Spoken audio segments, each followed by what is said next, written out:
I'm a detective who's been investigating a series of bizarre occurrences in my town, and I've stumbled upon something that will haunt me for the rest of my life. And I've seen my fair share of strange cases. But nothing could have prepared me for what I'm about to tell you. It started with a series of reports about a haunted house on the outskirts of town. People claimed to have seen ghostly apparitions and heard disembodied voices. At first, I thought it was just your run-of-the-mill paranormal nonsense, but as I dug deeper, I realized that something was very wrong. The house belonged to a reclusive old man named Malcolm. He'd lived there for decades, and rumor had it that he was involved in some pretty shady dealings. I'd heard whispers about human experimentation and occult rituals, but I never thought much of it. Small towns love to gossip, after all. One night, I decided to pay Malcolm a visit. I knocked on the door, but there was no answer. I tried the handle, and to my surprise, it was unlocked. I stepped inside, calling out to see if anyone was home. The air inside was thick with the scent of decay, and I could feel a malevolent presence lurking just out of sight. As I made my way deeper into the house, I stumbled upon a room that seemed frozen in time. There were old medical equipment, dusty bookshelves, and a single chair in the center of the room. It looked like some sort of makeshift laboratory. I took out my notebook and began to scribble down notes, but as I turned to leave, I saw something that made my blood run cold. There were photographs on the wall, depicting people in various states of, I don't even know how to describe it. They were undergoing some sort of transformation, their bodies twisting and contorting in ways that seemed impossible. I felt a wave of nausea wash over me as I realized that Malcolm had been experimenting on human subjects. But that wasn't the worst part. As I looked closer at the photographs, I saw that the subjects were all women. Young women, old women, women of all shapes and sizes. And they all had one thing in common: they were all smiling. Not just smiling, but grinning from ear to ear, their eyes black as coal. I knew I had to get out of there, but as I turned to leave, I heard a noise behind me. I spun around, and that's when I saw Malcolm. He was standing in the doorway, his eyes sunken, his skin deathly pale. He smiled at me, and I felt a chill run down my spine. "Welcome to my home," he said, his voice dripping with malice. "I've been waiting for you." The next thing I knew, I was waking up in a hospital bed. I had no memory of how I got there, and my head was pounding. The doctor told me that I'd been found unconscious in Malcolm's house, and that he'd been arrested. But as I looked around the hospital room, I realized that something was off. The nurse who came to visit me seemed different. Her smile seemed too wide, her eyes too bright. And when she spoke, her voice sent shivers down my spine. I knew then that I'd stumbled upon something much bigger than I ever could have imagined. As the days passed, I began to notice strange occurrences around town. People would smile at me, their eyes black as coal, and I'd feel a wave of fear wash over me. I knew that Malcolm's experiments had gone far beyond his own home. They'd infected the entire town. I've been investigating this case for months now, and I've uncovered evidence of a sinister plot that goes all the way to the top.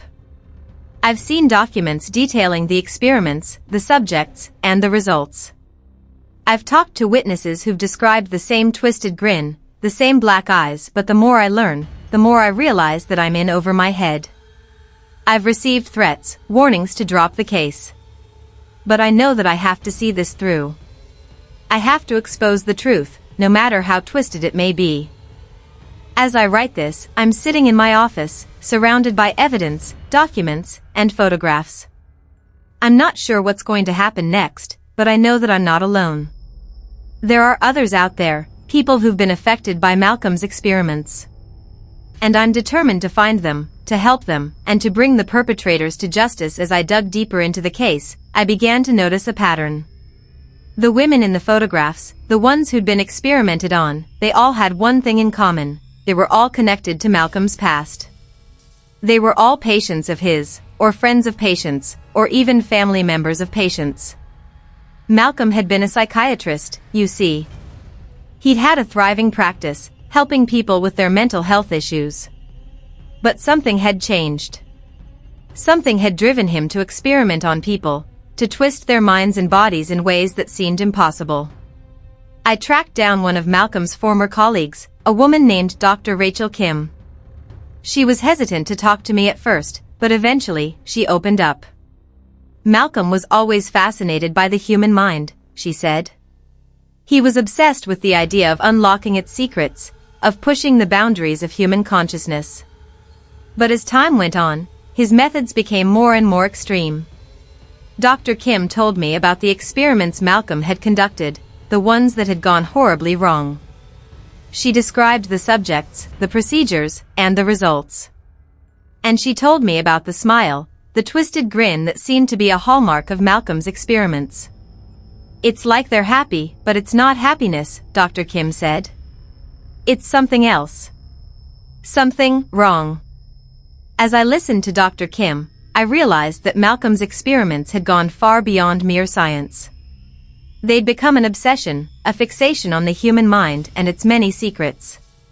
And I knew that I had to stop him, no matter what it took. But as I left Dr. Kim's office, I couldn't shake the feeling that I was being watched. I glanced around, but there was no one there. Still, the feeling persisted. I quickened my pace, my heart pounding in my chest. And then, I saw it. A figure, standing across the street. Watching me. Smiling at me. The grin was unmistakable. The black eyes, too. I knew then that I'd stumbled upon something much bigger than I ever could have imagined. Something that threatened to consume me whole. As I stood there, frozen in fear, the figure across the street didn't move. It just kept smiling at me, its black eyes seeming to bore into my soul.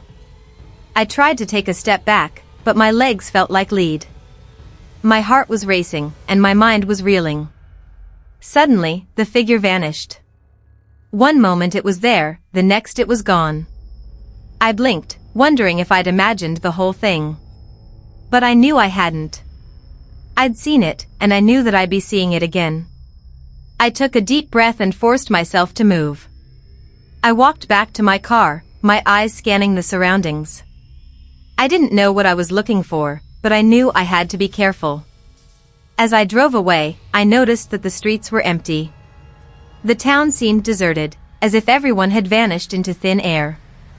I felt a chill run down my spine, and I knew that I had to get out of there. I drove to the police station, my mind racing with thoughts. I knew I had to tell someone about what I'd seen, about the experiments and the smile.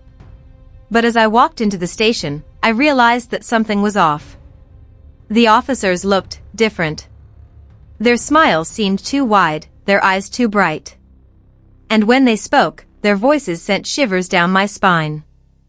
"Can we help you, detective?" one of them asked, its voice dripping with malice. I knew then that I'd walked into a trap. The police were in on it, whatever it was. I turned to leave, but it was too late. The doors slammed shut behind me, and I was surrounded. The officers closed in, their smiles growing wider, their eyes blacker.